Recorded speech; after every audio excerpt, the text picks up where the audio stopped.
Hi friends, నేను మీ శ్రీనివాస్‌ని. నిన్నటి రోజు మనము 'బిగ్ బాస్‌లో' చూసుకుంటే స్వీట్ వార్నింగ్ అయితే నాగార్జున గారు ఇచ్చేసారనమాట. ఒక మాధురికి, అలాగే సంజనాకి. సంజనాకి మీకు ఎంత చెప్పినా ఒకటే. ఆమె ఫస్ట్ నుంచి లాస్ట్ వరకు సేమ్ ఈ దొంగతనాలు, ఇట్లా చిన్న చిన్న చీప్ ట్రిక్స్‌తోనే ఆమె ఆడుతూ వచ్చేస్తుంది. మాధురికైతే ఇది ఒక గట్టి వార్నింగ్ అని చెప్పొచ్చు. మన రితుని కాళ్ళు పట్టి నేలకేసి కొడతానని చెప్పడం, ఇవన్నీ అక్కడ కొంచెం బ్యాడ్‌గా రావడంతో దానికి ఆయన, మీరు తురుము తోపైతే గనక బయట పెట్టుకోండి. మనకు మా 'బిగ్ బాస్‌లో' ఇవన్నీ సెట్ కావు. మీరు ఆట వరకు మాత్రమే ఆడండి. ఇట్లాంటి పర్సనల్‌గా అటాక్ చేయడం మంచిది కాదు. తప్పిది. ఇలాంటివన్నీ చేయకూడదు అని చెప్పి మాధురికైతే మంచి వార్నింగ్ అయితే ఇచ్చేసారనమాట. ఎందుకంటే ఆమె బయట హ్మ్, రాజకీయాల్లో వాళ్ళు ఇలా మాట్లాడుతూ ఉంటారు కాబట్టి, అది మనకు 'బిగ్ బాస్' లోపల సెట్ కాదు. కాబట్టి ఇవన్నీ మనకు పనికిరాదని చెప్పి ఆయన చెప్పడం జరిగింది. సంజనాకైతే ఇంకా స్ట్రాంగ్‌గా చాలా చెప్పేశారు.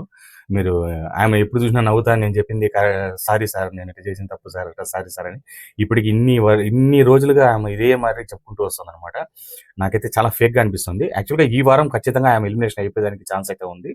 రమ్య, అలాగే మనకు రమ్య గాని, లేదంటే ఈమె గాని, సంజన గాని, వీళ్ళిద్దరిలో ఎవరో ఒకరు ఎలిమినేట్ అయ్యే ఛాన్స్ అయితే ఉందనమాట. కాబట్టి నాకైతే ఆయన నాగార్జున గారు చెప్పింది కరెక్ట్ అనిపిస్తుందనమాట. మీ అభిప్రాయం ఏందో నాకు కామెంట్ రూపంలో తెలియజేయండి. వీడియో నచ్చితే లైక్ చేసి, షేర్ చేసి, సబ్స్క్రైబ్ చేయండి. అలాగే